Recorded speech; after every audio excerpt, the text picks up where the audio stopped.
So when you teach people that, hey, man, you don't have to yell and scream. First of all, I'm right here. Second of all, I don't need to be yelled at.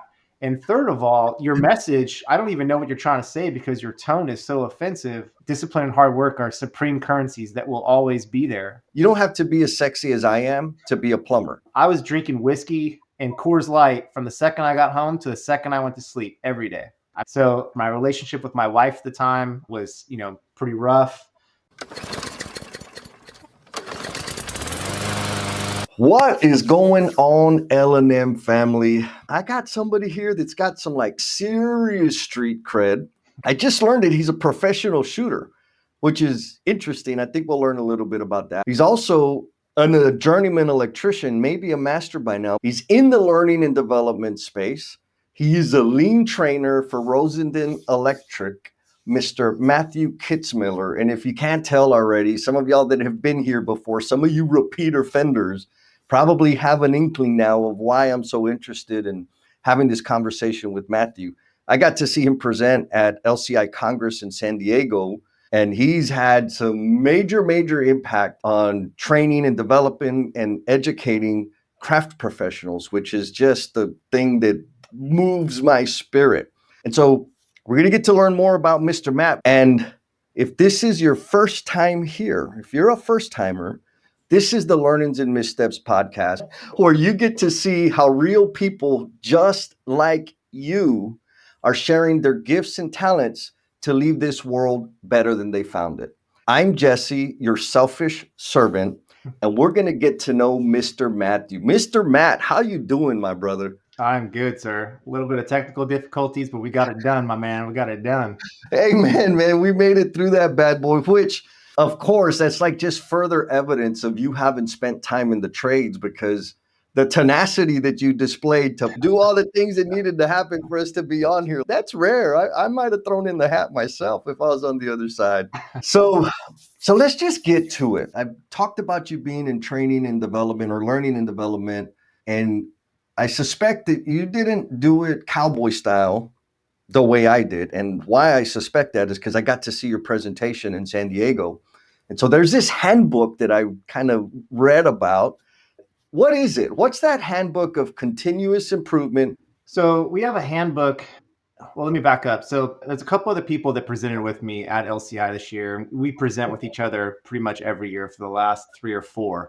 And one of those guys is a guy by the name of Rob Light, and he works as a faculty member. He's basically a teacher at Penn State here in Pennsylvania.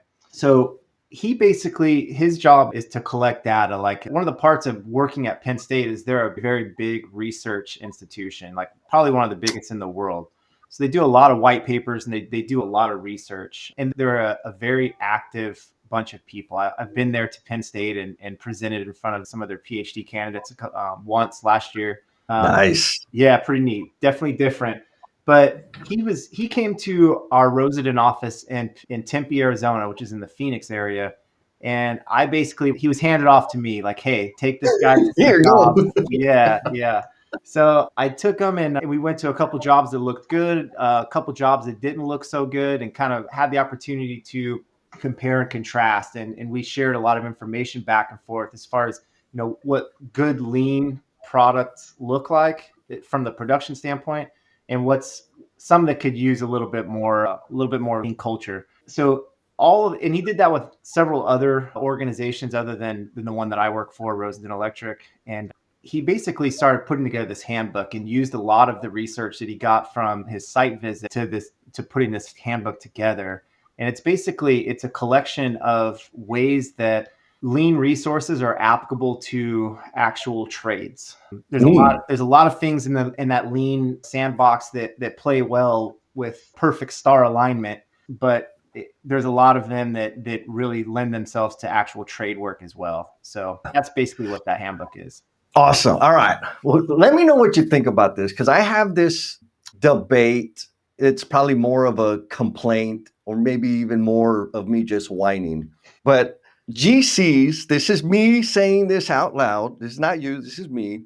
GCs seem to believe that they need to teach the trades how to be lean. My argument is if anybody understands, and for clarity, folks, if you don't know what kind of lean we're talking about, we're not talking about losing weight and working people to death. We're talking about continuous improvement. We're talking about respect for people. We're talking about developing people, which for me is the whole damn purpose of this lean philosophy, ideology, cult, whatever you want to call it. And so if anybody understands the value of eliminating waste and developing people, it is trade contractors. I think, again, this is me, a lot of what's in construction, because I haven't seen the same type of problem outside of construction, but in construction, most of the lean tools that are available are about organizing, coordinating, kind of higher level type stuff, and maybe blind to how these concepts can be attached to work at the point of installation. What do you think about that? Yeah, I totally agree. You can see it in P6 schedules, right? Or any of those tools, right? You can see that, on this date, the electricians are going to be on the site. On this date, they're going to install gear. On this date, they're going to energize. And then by God, on the fifth bullet point, they're done. So all the stuff that takes place in between the predecessor and successor work to all of those things, those are the most important parts, right? Yes. And that's the part that, when you look at most GCs, specifically like superintendents, you don't see a whole lot of superintendents that are electricians or that were previously electricians before they took their current assignment. So the likelihood of them understanding the intricacies of our work as electricians or carpenters or painters or pick your poison, Doesn't matter. Yep. The likelihood of them understanding that is not very likely, right? It's not very good. Right. So when it comes to, the education piece, yeah, they can educate on some things, but they're surely not equipped well enough to educate us on most things. Yeah. And it's not because they're inadequate. It's a frame of reference. Like they haven't walked in it. I don't know if you know this, and folks out there, this is a rare thing. So you might want to save this and share this with people as evidence. But before that, we're going to do the L&M family member shout out. And this one goes out to Mr. Lance Furuyama. Lance dropped me this note. He said, I was fortunate enough to join the second session of the time management workshop, and it changed the way that I look at my calendar. For those that know me, it looks like I'm a master of organization and planning. But what I didn't realize is that I wasn't allowing time in my calendar for myself or the things that I really want to do. So Lance, first of all, thank you for taking the time to hang out with us in that workshop and leaving this awesome comment. To the rest of the L&M family members out there, drop me a comment on the socials, leave us a review on the wherever and everywhere, because that gives me the opportunity to celebrate you in the future podcast. I'm a plumber. And so the reason I'm saying that is it's rare for a plumber and electrician to have we'll say civil conversation. I know that like that was not going to happen, bro. I ain't got time to talk to them. Yeah, that's a fact, sir. You should have told me you were a plumber when we first met. I probably wouldn't be here today. That's why I kept it a secret. I'm just joking. Yeah, and it's interesting that like the common point that you and I have is Henry Nutt. Right. And he's a sheet metal guy. Right. Like, what is happening out there, man? It's amazing. Yeah. All right. So when was it, like 6th or 7th grade when you discovered that you wanted to be a lean leader and train and develop people in the construction industry? No, it was probably like a 20th grade, I would say, something close to that. Yeah. Yeah, I had no idea about the trades most of my younger days, as far as that being a viable path for me. Yeah, not at all. It wasn't at all something that was on my mind. I was pretty hell-bent that I wanted to be a Navy SEAL. That was my calling. 10-4? Yeah, I went and took an ASVAB test in the 11th grade and did really well. And I had an old injury where one of my pinkies didn't close all the way. You can kind of see it doesn't. Oh yeah. I see that last circle. Yep. Yeah. So the interesting thing about that is that the Navy recruiter that I was working with told me that, you can do pretty much anything you want in the Navy, but you're not going to be able to go to BUD/S because you're not going to be able to pass a physical examination.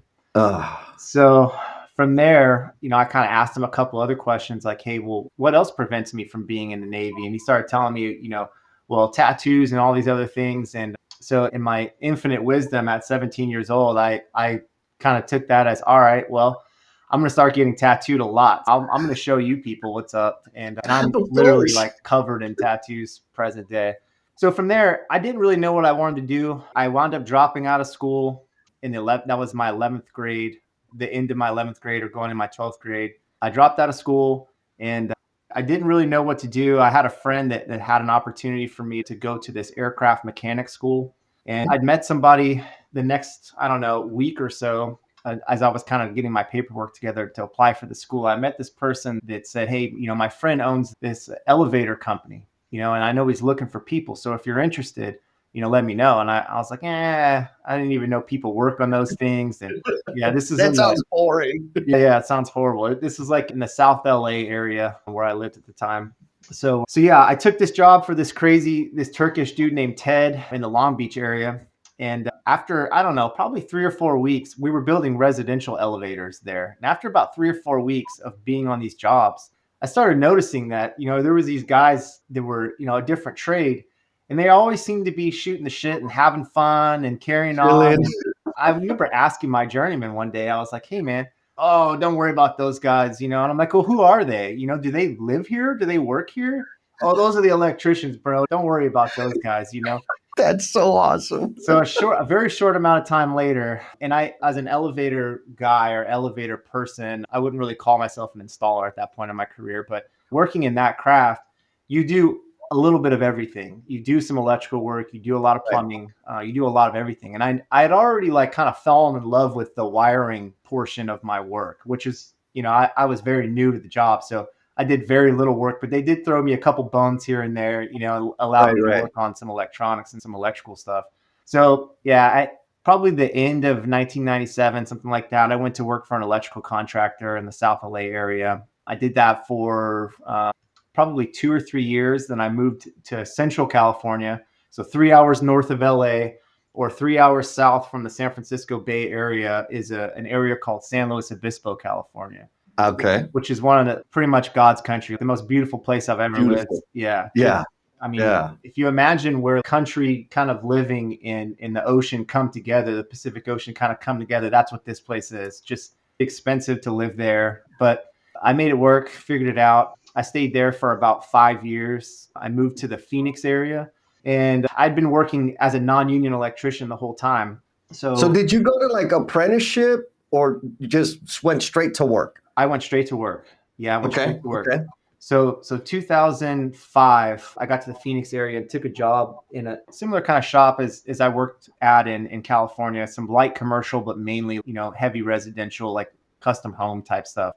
Got it. So I was working there and I was jackhammering this footing for this guy's garage that he had that was like I don't know, a 20,000 square foot garage. And the service was Jeez. coming up. Yeah, it was a humongous thing. The service was coming up off the side of the building, and there was a footing in the way that was kind of preventing my conduit to smoothly, transition up the wall outside. So I'm jackhammering a little bit, and I slipped and I hurt my back. Oh, So damn. my boss is, hey man, we still need to get some distances and I need to buy wire, so I need to get some distances from the actual street to this building. I'm like, dude, I don't think you understand. Like, I can't even barely pick up my tools, man. Like, my back is pretty I'm bad. hurt. Yeah, yeah, Yeah. yeah. And I'm at that point in my life. I'm 25, so Okay. I'm not like overweight. I'm pretty fit. I've always been pretty fit. So I mean, this is just one of those things that happens, right? Right. So he's kind of upset, and I go through a workers' comp claim, miss a week of work or something like that, probably not even a full week. And when I come back, they lay me off. Oh, that's dirty. Yeah, That's and dirty. Arizona is a right to work state, and there's some things going on there. But me Mhm. coming from California, I'm like, I'll show you sons of guns, and I call a lawyer, and they basically laugh at me, hey, dude, that's not how this works. So I Right. called the local IBW, the local electrical union in Phoenix, and let them know my scenario, and they're like, well, and this was about 2 hours from where I was living about 2 hours away from Phoenix in a town called Prescott Valley. So I basically let them know what was going on. They're like, hey, It's about a 2-hour drive to get here every day, but if you're willing to make it work, we'll put you to work tomorrow. Damn. All right. And it was for like $2, maybe $3 more than what I was making after, Yep. I don't know, 5 or 6 years of doing electrical work. So I'm like, shit, dude, I don't care about that. I'm in, So I got my little 4-speed, Toyota, and I started making the drive every day. Wow. Yeah. So I got there, I was telling them how much experience I've had. And, I thought, like most young people, I thought I had it all figured out and knew pretty much everything. But I immediately started working on a brand new convention center in downtown Phoenix. And it was pretty heavy commercial, like Oh, bordering yeah. some light industrial work that I was doing there. So they told me, we're going to put you through some school. You're going to take some classes and you'll be a journeyman electrician in no time. So I'm like, okay, this is perfect, Cool. right? So I started Yeah. dumping my money into these classes, right? A couple years, I start, just putting more and more time in. And all of a sudden, the program that I was a part of that gets me from being a sub journeyman to a journeyman, it wasn't an apprenticeship. It was just some classes, right? That Yeah. program was thrown away. Oh. The contractor that I was working for at the time, they weren't accepting apprentices to work for them. So there was 0 apprentices at this contractor because we were going to school, around 1:30, 2 o'clock, a couple times a week. So they needed Right. bodies on the job. So to basically say, hey, this daytime school is bullshit. We're not going to hire any apprentices. How do you like that? I never met an Yep. apprentice, never heard anything about the apprenticeship. So I kept on going through these classes and going to these classes. And then, it finally got to the point where it's like, you know what, I in my time on the planet at that point, I come to the realization that it's time to cut my losses. Right. Yeah. Yeah. So I joined the apprenticeship and started from scratch, and took about a Oh, 3. this is what, 6, 7 years into it now? Yeah, it is. Ooh, baby. Yeah, so That's huge. 2008, I took I think it was like somewhere between a $3 and $5 an hour pay cut in the apprenticeship as a first year apprentice. And it was horrible. There was another very close friend of mine, current day. There was another guy in my class that basically had the same thing happen to him. But yeah, I graduated my apprenticeship in 2012 and it went straight to it, man. Man. Pretty rough way to get it done, but got it done. Kind of went to Alaska via Mexico. You know what I mean? I do, but I think there's some critical points there. First of all, like, good on you for sticking it out, because I know a lot of people that would have said, oh, it's never going to work, the world's against me, and, just floundered around. I think one important, really valuable point that I'm assuming has played forward in your life is sometimes you got to take a step back to take a big leap forward. Yeah. Apprenticeship, folks, if you don't know, for electricians, it's 5 years, isn't it? Yeah, it's between 3 and 5 years, and it all depends on the frequency of your class date. So if you go to school 1 day a week, it might take 5 years, 2 days a week, and so on and so forth. You get there faster. And so you've been in the trade, you signed up for this special program, you were taking classes to accelerate to earn the journeyman license and status. And then you had to go back as if you had just graduated high school, first day on the trade as an apprentice. That's a lot of, I'm going to say, humility and maybe an understanding or appreciation of the long game. Yeah. So props to you. Now, what would you recommend to people out there that are interested? I want to be an electrician, or, maybe they want to be super cool. Like, for real, y'all, you don't have to be as sexy as I am to be a plumber. I want to be clear about that. But would you recommend, if you knew going back then, because part of the problem is they don't tell you this, right? They don't talk about the opportunities that are in the trades. And when I say they, I'm talking about the adults that young students are interacting with. Would you choose or recommend to say, you know what, just find an apprenticeship and start there? Or would you recommend go out there, get some dirt on your boots and do a couple of jobs before you pick an apprenticeship? I'm sure that leaving this world better than you found it doesn't happen by accident. And I want to help you spend more time making this world better for yourself and the people you care about. So I want to invite you to the next Do the Damn Thing Time Mastery Workshop, because we're going to be having some fun. We're going to be taking all those goals, those ideas, those projects, those dreams, the things that you keep putting off because of the commitment you make to work and the commitment you make to family and the commitment you make to everybody else except for yourself. When you get those out of your head and finally come up with a plan, make the space, find the time for you to make those things real, for you to like actually get the ball moving on the things that are going to give more flavor and meaning to your own personal life. Check the show notes for the link. I hope to see you there. And back to the show. I think that working as a summertime helper or anything that you can do to kind of see what's happening around you and have the opportunity, like maybe working for a general contractor as like on a cleanup crew or anything like that, once again, this is good summertime work for a lot of young, and you'll probably make more money than you could imagine, just working as a summer helper. I think seeing it and understanding it and having the opportunity to see the different folks and how they do what they do. I think a lot of times we think of plumbers and we think with those two things, you think about light switches and toilets, right?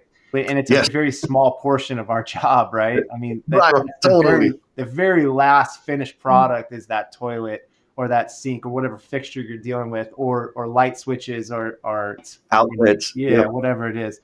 Yeah, there's a lot out there. The term electrician or the term plumber or the term painter is open for interpretation, right? There's so many different alleys and avenues that you can kind of pursue within any of those different jobs, different careers. Yeah.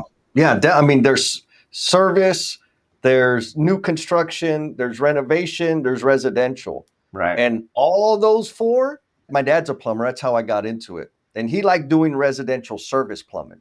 Man, I couldn't handle that. Like cleaning out somebody's stuff. Mm-hmm. Laugh at me because I gag, right?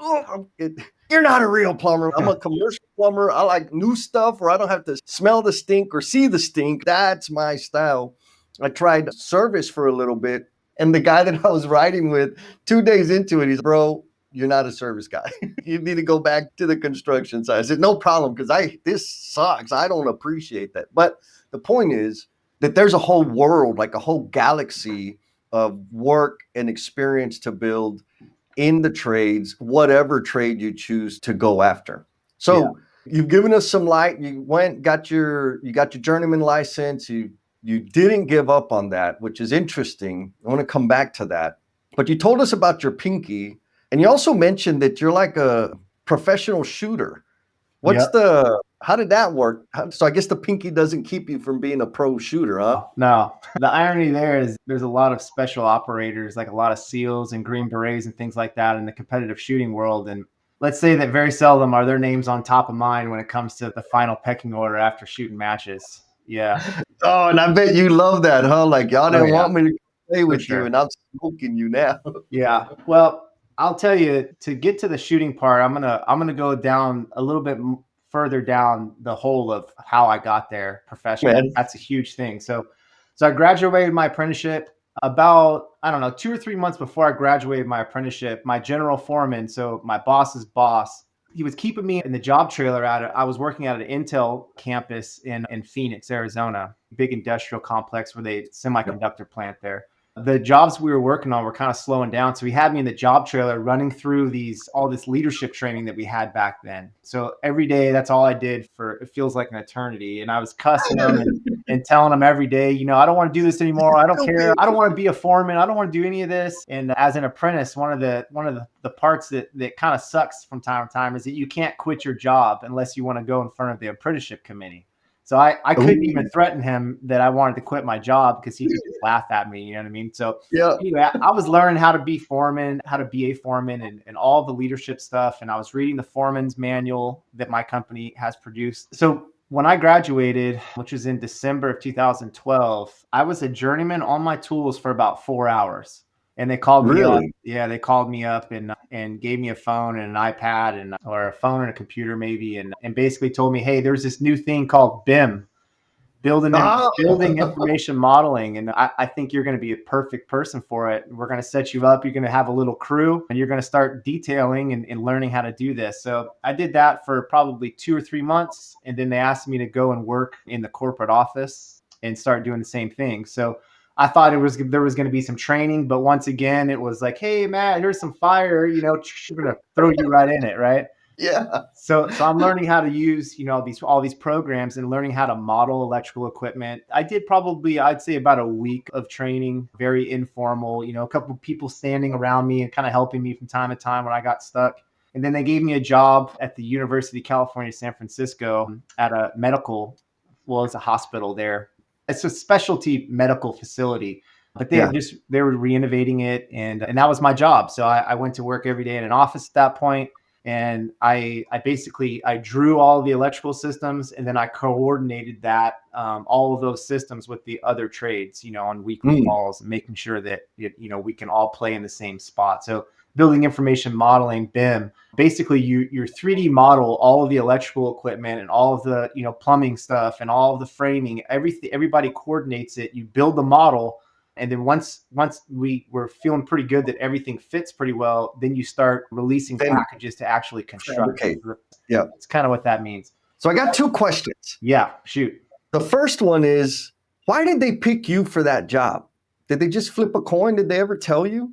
I don't know, man. So there's a stipulation, or there's a clause, I should say, in the inside agreement. So the union agreement for my home local, IBEW Local 640, that says that if you've completed your 4th year of school and you've exceeded 10,000 hours or something like that on the job training, which at that point, I mean, I'd been an electrician for You're way over. almost like 12 years at that point, right? Yeah. So yeah, I'm like, 100 million hours of documented time. So if both of those requirements are satisfied, then you're allowed to not work under a journeyman anymore. So you can take work assignments directly from your foreman. So my foreman, my foreman at the time, who's still a very good friend of mine, he was like, dude, he's a great big old dude that didn't take my shit for nothing, right? Which is what I typically needed as a youngster, right? I needed somebody that was going to take what I had and give it back to me, tenfold. Yeah. This guy did that. So I respected him a lot, to say the least. He ran me ragged with all of these new technologies, how to measure. Instead of using lifts, I'm using, lifts and tape measures, and reaching out, way outside of this lift. I'm using laser levels, and I'm using lasers, and I'm measuring in different ways. And I'm using, the computer a little bit to do some of my math for some of my conduit. So they'd seen that I picked that stuff up pretty quick, and that I was technologically savvy. And there was a couple other like just random things that I had done here and there. But I think it was more so, I was young. They needed somebody to start doing this work. And I was probably the best option at the time, I think, is how they picked me. Got it. And it's worked out well for you. Okay. Yeah. Here's a second question, because I remember when BIM like first hit the scene for me. And at the time, the company I was working with, I used to work for TD Industries here in San Antonio. We bought up some electrical companies. This was back like the Enron fallout. There was some big people went under. We picked them up. Very expensive decision. Yeah. Anyhow, so now we had MEP, mechanical, electrical, and plumbing. And so we're doing this coordination.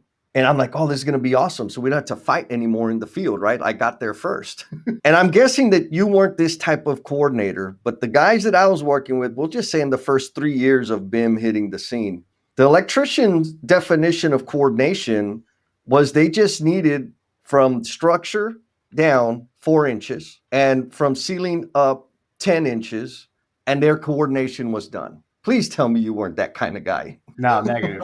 Okay, good. No, that's an approach. It's called zones, and how you run, a zone model is very different. Yeah. And so this is all big conduit and big equipment. So this isn't any of the branch. So anything less than, I would say, 1.25 inches or 1 inch tubing, nobody cares about, right?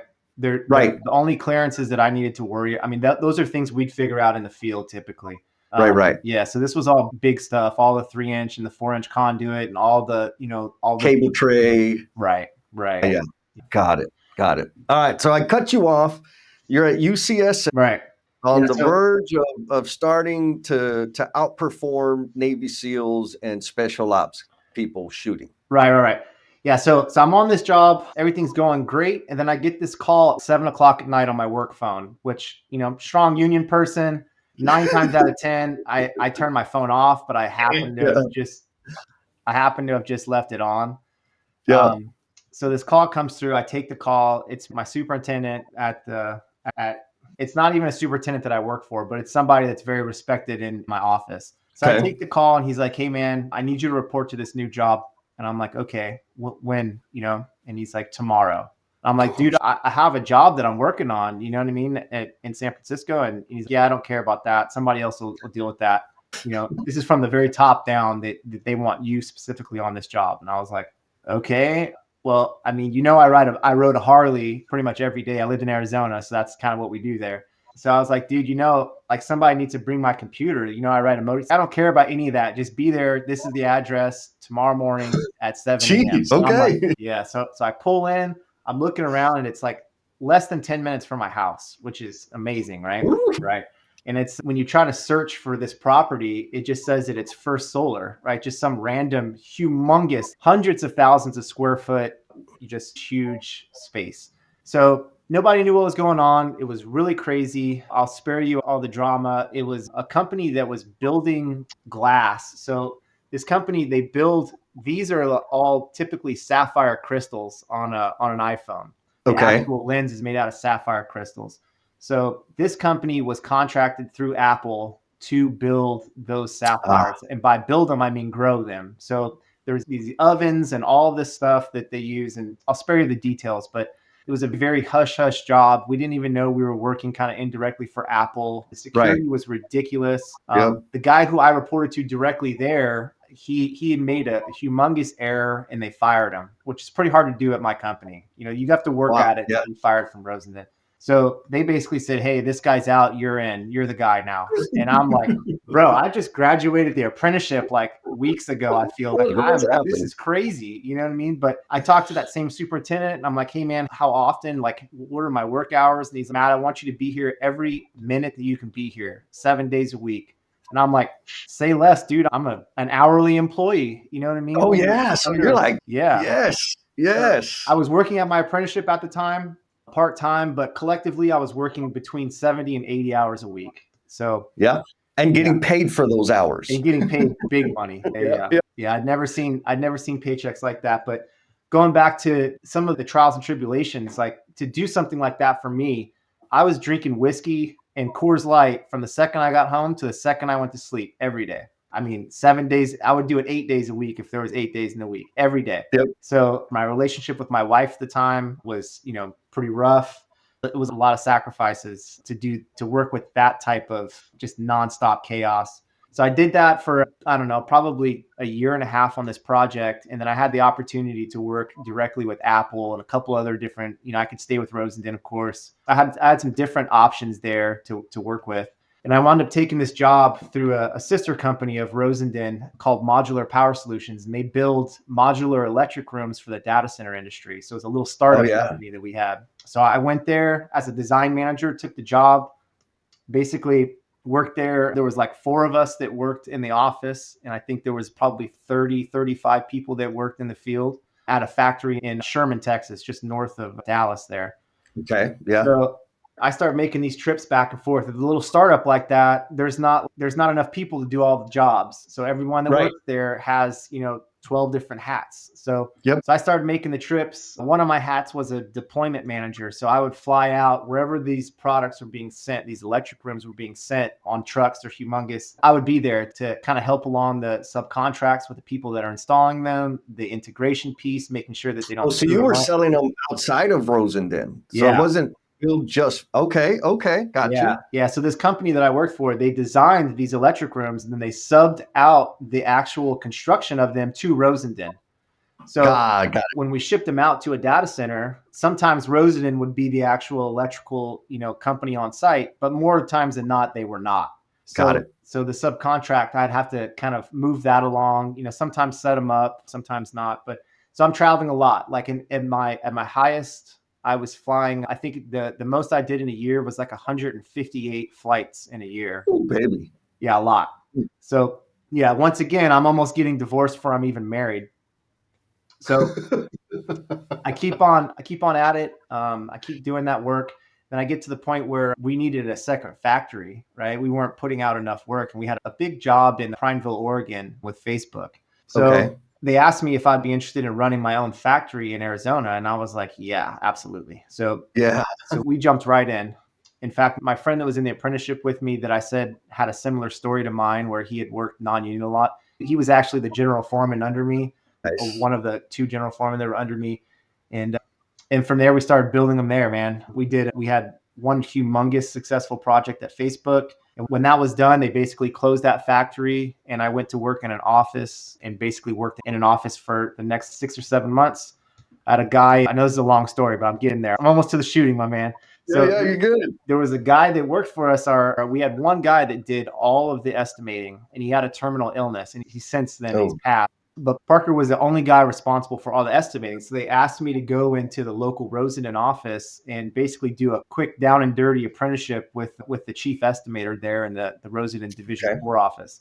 So I learned how to estimate, and it's one of those things that as an electrician and as someone that's technologically pretty sound, it's something that I picked up in a very short Quick. amount of time. Yeah, very quick. Yeah. So I pumped out some estimates, kind of learned that. But as I'm going back to this normal Rosenden kind of world, I'm realizing that I'm falling in love with the normalcy of the electrical business as opposed to the chaos that I've been enduring for, probably 4 years at this point.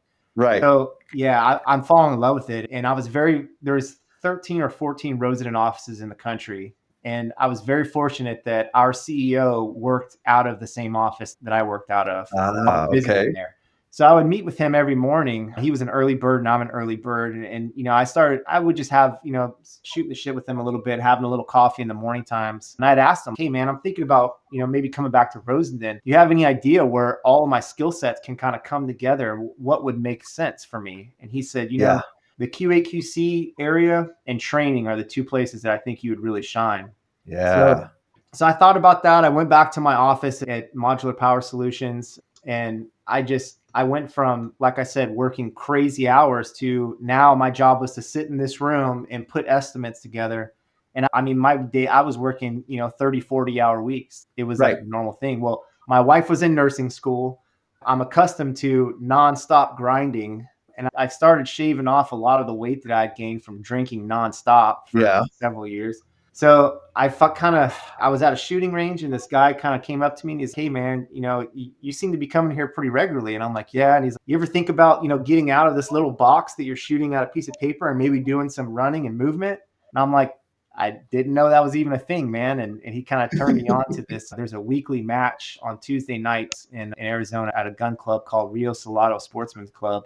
It's called Tuesday Night Steel. And it's just, you show up with whatever you got and there's some steel and they start a clock and you kind of run through and shoot all the steel. So that's when I kind of started jumping in. And like I said, my wife was in nursing school. I have all these resources. I have all the time. I have all the money I need to do it. So yeah, I started shooting, pistol matches. And there's another event called 3-Gun, which is rifle, pistol, and shotgun. Kind of the same kind of, squint your eyes kind of thing, but you're shooting all different guns now. So I Yeah. did that one time and fell absolutely in love with it. And That was probably it. a year and a half later, I had some people supporting me and quote unquote started my professional shooting career there. 10-4. All right. So first, this kind of random question. You connected with or seen the Humble Marksman on YouTube? No. All right. Well, I need to connect you with them because he's in the guy that runs that YouTube channel. He does reviews on guns. Okay. And he's in the competition space. I'm not sure where he ranks, but I know he's got a heavy following and I've worked with him. He works for one of the companies that I was supporting or providing services to. His name's David Blanton.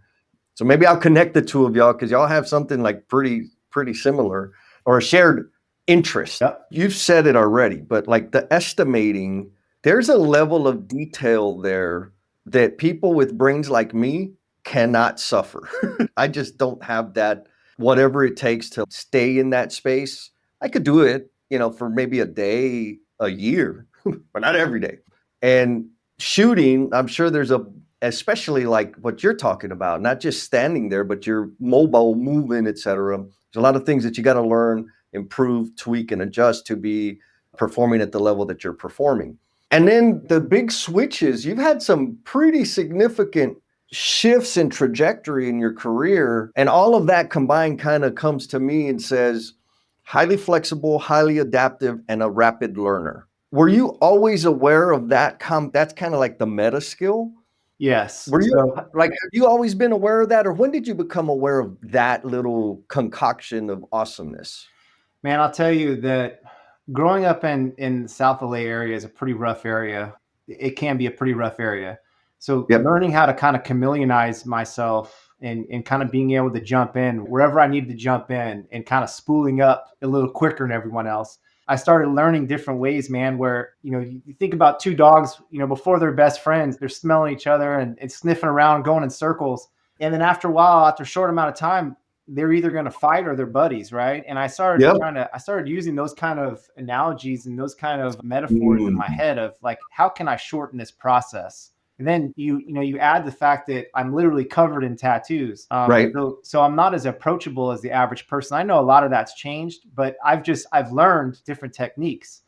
And when it comes to my career, what I noticed very quickly is that as soon as I diversified myself from all of the other people, I've lessened the pool that I'm in. There's less people in my Yeah. pool. So anytime I had the opportunity, when someone said, "Hey, you want to try this new BIM thing?" Absolutely, bro. I can't wait. Hey, what do you think about this new product that it's this new startup company that we're working in? It's the weirdest thing I've ever seen in my life. Yeah, dude, I'm 100% in. If everything checks out, I'm in. And I kept on diversifying myself to the point where I don't know anybody that has the same amount of skill sets with me as I do anywhere around me. There's people that are very close, and I'm not saying that I'm like this rare special individual. However, when you look at the things that I've done and some of the areas that I've done them in, I don't meet people that are like me. Yeah. And once I understood that, it made it very easy for me to see very clearly the path that I needed to be on, right? And Yeah. training is a very interesting place now because it always changes, right? And Yeah. my customers now, like one of my customers that I work with, in fact, I just got done talking to their head guy over there just before I came on the show. One of my customers is the Modular Power Solutions company that I used to work for. So they're Ah, still under our holding company, right? And now, like I said, there was four of us in the office and there was probably 30 or 40, electricians in the field or people in the field. Well, now there's 365 people that work in the field and there's 100 people that work in the office. So that company has, grown. explode. Yeah, I mean, I just went there and taught 6 classes 2 months ago or a month and a half ago. So yeah, it's funny how it all works out, but yeah, the diversification. If you're the same person as everyone around you, which there's nothing wrong with that, right? If your name's Jill or your name's Sarah or Jim or Tommy or Luis and you're an electrician, cool. That's awesome. And if that's where you're gonna end your professional career, that's perfect. We need those people, but we also need people that step up and take some leadership positions and do some of the other things. And a lot of times when we're in the trades, we don't think about, we think about, oh man, if I could just be a journeyman, Oh, if I yeah. could just do that, man, I'm set for life. And then we stop the learning, right? Which is the Yes. most foolish thing, that you can ever do is to stop learning because you need to, to your point earlier, continuous growth and continuous improvement and respecting people. Those are the most important things in my entire life. So Yeah. having the opportunity to exercise those abilities regularly has really fulfilled, on the career side of me, it's fulfilled me a lot, helping people and trying to lessen that curve and teaching other people how to reduce the amount of time those dogs are, kind of circling and sniffing each other.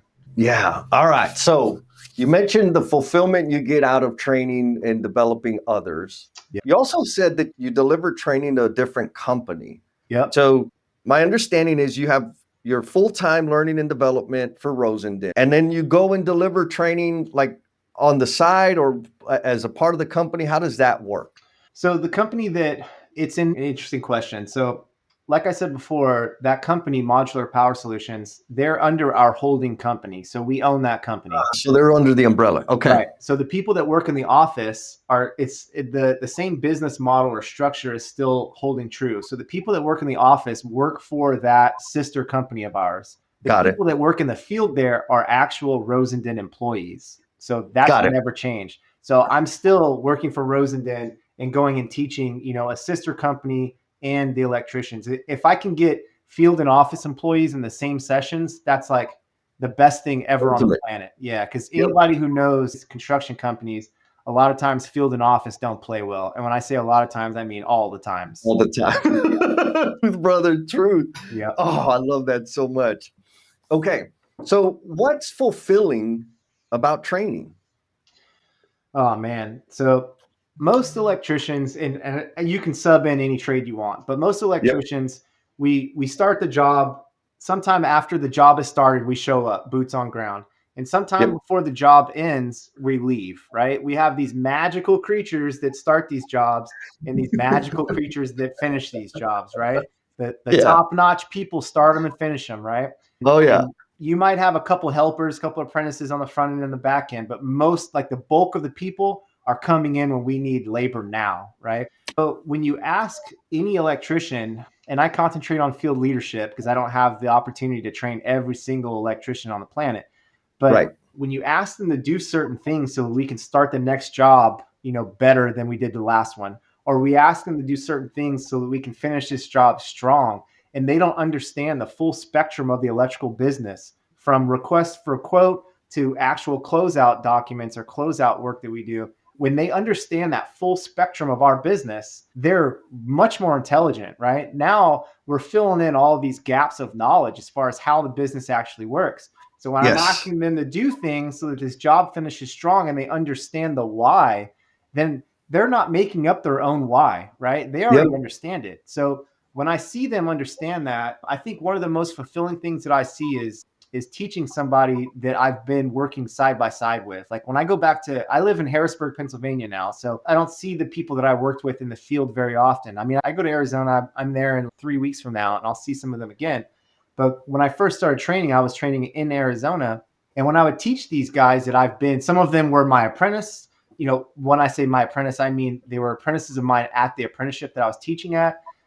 Some of them were my journeymen. Some of them were like, my foreman and general foreman. And now they're in classes with me. So teaching Yeah. them the full spectrum of the business and having them apply some of that stuff, or seeing the people that I taught at the apprenticeship class and seeing them elevate, to, Yeah. high level leadership people.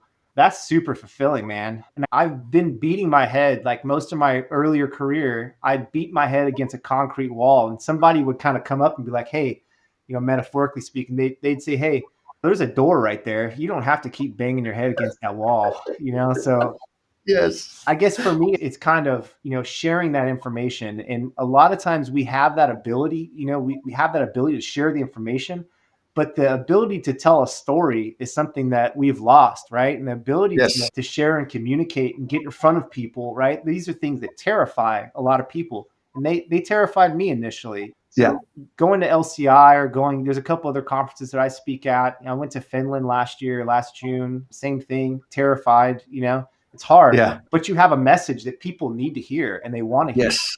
So sharing that message is very fulfilling for me. Having conversations like the one I had with you in San Diego when I came off the stage, where I hit the right note, right? Where you saw what you needed to see or heard what you needed to hear, and we connected in that sense. And that happens to me, pretty much every time I speak. And it makes, that's why I do it. That's why I continue to do it. Yeah, that's amazing. I mean, I feel you in that being able to interact. I made a post, I think it was last year. Me and a buddy of mine, Rick Mendoza, he's the production manager here in San Antonio for TD.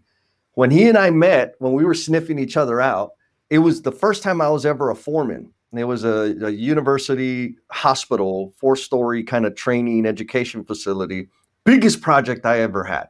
And I was a foreman like 6 months at this point, right? And they gave me this big giant project. He was the piping foreman on the project. Anyways, we had our differences and it was awesome. We grew. And then looking back, now he's the freaking production manager of the whole thing. One of the guy that took the picture of us talking, he was an apprentice when I was a foreman. He was on my project and I kind of lost my mind a bunch, but really wanted to contribute to his path. Now he's a superintendent. And so being able to see people grow into leadership roles or take on more responsibility, have greater influence is the ultimate. And the only way you get that I know of, is to invest in other people, is to train, is to share your story, is to share your message. And like you said, you were up there and it resonated. I'm like, man, I got to talk to this dude because yes. And you've had some major impact. Now, what's interesting, I've worked with Journeyman back when I was an apprentice.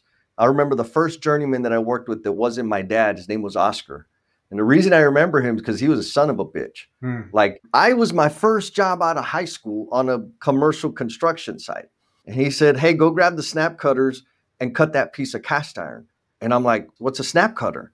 And he lost his freaking mind. He cussed me out and gave me the plumb bob and said, go upstairs and I want you to hold this plumb bob through that sleeve and hold it still until I call you. And he just left me there for the rest of the day. I needed to be taught. Instead of teaching me, he punished me, right? And Yep. this happens more often than it really needs to happen. But I worked with some awesome people that were about training, teaching, and developing. Now, construction, we talk a lot about this labor shortage, which I can't totally disagree because, we don't have enough people to do the work. But we ignore the leadership shortage and the training and development and appreciation shortage. And so you're in the learning and development space for Rosendin doing big things. Have you seen a connection between the training and development that y'all do and retention of talent? That's a very good question, sir. I can't say that's a fact. I can't say that's happening. And the problem is that there's a couple things. So quantifying the effectiveness of training is one of the most Yeah. challenging things ever on the planet. It's extremely hard, and it's extremely hard when things are normal, but things haven't been normal for a lot of years now, right? Yes. You have all of these roller coasters, all these sags and swells. But I think that the biggest thing to kind of counter that, the biggest thing that I see that's happening with training is we're cross training people. I'm bringing people in, and the time and place of yelling and screaming and all of that within my organization is like very, very rapidly being kicked out, right? Good. Like emotional intelligence and teaching people like that. I don't just teach regular foremanship. Like I teach a lot of soft skills type things, right? Like Yeah. emotional intelligence. I teach people, we use a couple different tools, a couple different surveys, and a couple different third-party organizations that help us with basically showing where strengths are within our employees so that they can Yeah. capitalize in those strengths and actually invest in something that's going to return handsomely and return well in their investment, as opposed to, being exhausted from working outside of their natural innate abilities. You got So, it. so when you teach people that, hey man, you don't have to yell and scream. First of all, I'm right here. Second of all, I don't need to be yelled at. And third of all, your message, I don't even know what you're trying to say because your tone is so offensive. I'm not hearing you, bro. Yep. So Yep. teaching people, and it's an interesting thing because teaching people that once you're actually like a grown, responsible person, you need to learn how to throttle up and throttle down your emotions at your own discretion, right? Most Yes. people most people can have them all the way shut so that you're a robot, and Yep. some people can have them all the way open and you're just a waterfall, right? Crying all Yep. damn day. And being able to reside somewhere in the middle is a skill set that it goes along with a lot of the content and a lot of the curriculum that I teach and develop. So yeah, it's an important thing. But I wish I could. If I had more time, I would look into how we can quantify that a little bit more. But it's hard, man. It's hard. But I do see more intelligent people. I do, like, when we're done training people, they are more intelligent than when before they walked in the classroom. And they're asking, right? They're hungry for more. They want more Yes. training. And it's crazy. It's getting to the point now where training that we just offer to our office staff is being asked to be taught at our field level. That, Yep. and I mean, I start that. I'm going to Alabama in 2 weeks to start doing some of that soft skill stuff with electricians, a big Yeah. ass room of them. And it's awesome. It's cool. Hell yeah. Well, Mhm. I'm going to go out on a limb and just say yes. And because I worked for a company back in the days, a long time ago, where it was interesting, where we put a program together to recruit students out of high school. We started internships right out of, like, while they were in high school. Anyways, sometimes they get to like their second year of apprenticeship, and all of a sudden, we were the evil empire and they needed to go work for a company that loved them more. Mm. It's okay. I understand, right? Because they're in the apprenticeship program. They're hearing about their buddies making 50 cents more an hour or whatever. They would go, and almost every time, 6 months, 6 to 12 months later, they come back and they're like, man, it was bad. And I'm like, well, we kind of knew that, but you had to figure that out on your own. And over the years, I've got to work with tons and tons of craft workers across the country. And it's like, why do you like your company? And they will credit training. They do all kinds of training. Everywhere else I've worked, there was no training. They just yelled at me all the time. One of my clients that recently they hired me to do training for their leadership. And over again, their new hires, the people that were new to the company, we're talking about general contractors, superintendents, project managers. They would say, it's amazing to be here. I'm so grateful that they're investing in us. It's awesome that they're training us. And so all of those data points I take as indicators that, and if I like really for real, think about the people that you love and the people you spend time with. They are people that have invested in you. They are people that have listened to you and taught you something.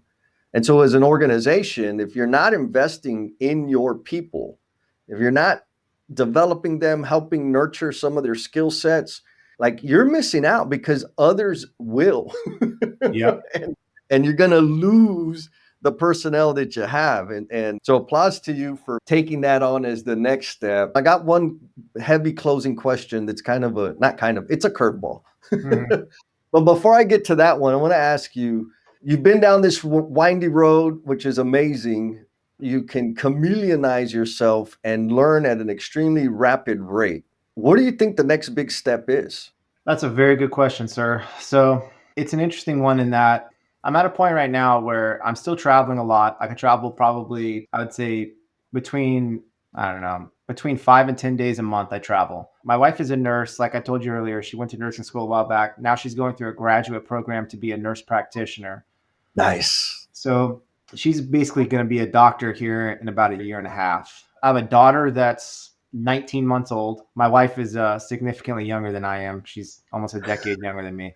So yeah. So I have a lot that everything that's going on right now is pretty much perfect. Like I couldn't ask for a better anything. Like I couldn't change any aspect of my life and make it better right now.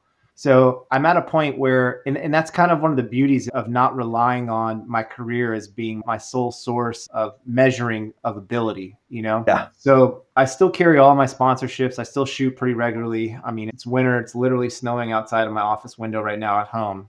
So I think that by the time my wife is done and she's in practice, and it'll be about the same time that my daughter is probably starting school the next few years, that's when I'll probably start looking. I started putting my feelers out recently to a couple superintendents, one in Charlotte and one in Virginia and one in Maryland recently, and kind of letting them know the same thing. I said, hey, look, I don't know how or what I could do or when I could do it, but I want you to know that at some point I'm going to need to sink my teeth into something back in the field. It's hard. Nice. It's once again, it's hard to take all the things that I know and what's something that's going to feed those things, because I'm very particular about what I do and how I do it. And Yeah. I've seen efficiency, and I've learned there's nothing else that the shooting world has taught me. It's discipline. Like you don't become the top of a list of, 400 people by luck, again and Right. again. Like you do it by discipline and hard work. And those are, like I said, in San Diego, that's a discipline and hard work are supreme currencies that will always be there. They'll Yes. always be there. So luckily, I've established a lot of good relationships within the organization that I work for and outside of the organization I work for. So I don't know, man. It would have to be something amazing for me to leave the best job ever on the planet. That's for sure. 10-4. All right, man. You ready for the closing question? Yes, sir. All right. Again, you've walked an amazing path and probably left it clear enough for other people to follow. And I know you dropped a lot of mental models and life lessons or principles that people can latch onto to straighten out their path, right? Or take a big leap in their path. So thank you for that. And so here's the question. What is the promise you are intended to be? That's a very interesting question. I think the promise that I'm intended to be is definitely the best father on the entire planet, a very close friend, someone that people can rely on, and a teacher. Like I really take the mentorship piece of my career and both my personal and professional life. I take that very serious. So shortening the curve of resistance for people is something that I pride myself in having the ability to do. So I think those are all probably the promises that those are also the things that move me and keep me happy, and things that I'll be whittling on until I die. But yeah, I'd say all of those things. Does that answer your Hell question? yeah. And none of those are small things, which doesn't surprise me at all. Did you have fun, my man? I did, man. I really enjoyed our conversation. Hell yeah. Thank you for sticking it out all the way to the end. I know you got a whole lot of stuff going on. And in appreciation for the gift of time that you have given this episode, I want to offer you a free PDF of my book, Becoming the Promise You're Intended to Be. The link for that bad boy is down in the show notes. Hit it. You don't even have to give me your email address. There's a link in there. You just click that button and you can download the PDF. And if you share it with somebody that you know who might feel stuck or be caught up in self-destructive behaviors, that would be the ultimate. You sharing that increases the likelihood that it's going to help one more person. And if it does help one more person, then you're contributing to me becoming the promise I am intended to be. Be kind to yourself, be cool, and we'll talk at you next time.